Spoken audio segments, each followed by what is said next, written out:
This is the Lone Crater YouTube. We hope this video helps. You start by targeting the exact widget you want to change and set focus on it immediately. Use the widget ID or CSS selector, then make sure the element is visible and focusable. Add tab index or appropriate area role if needed. Once done, capture the current state so you can revert if required. Store values, classes, and any inline styles to a temp object. This prevents surprises and gives you a safe point to return to if the change fails.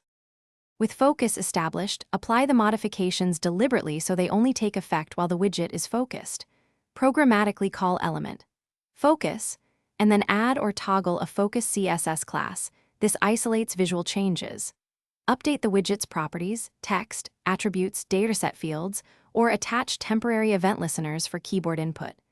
Make small, testable changes and confirm they behave under keyboard and mouse interactions. If transitions are involved, use brief animations so users perceive continuity without losing. Finish by committing the changes when the widget still has focus, then clean up any temporary listeners or classes.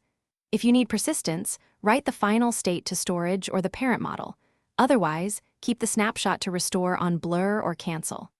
Once done, test blur, keyboard navigation, and screen reader announcements to verify accessibility. If things go wrong, check tab index values, event propagation, and potential focus traps caused by modal layers. Those are the most common causes of lost or stuck focus. Thanks for watching. Consider subscribing if we helped you.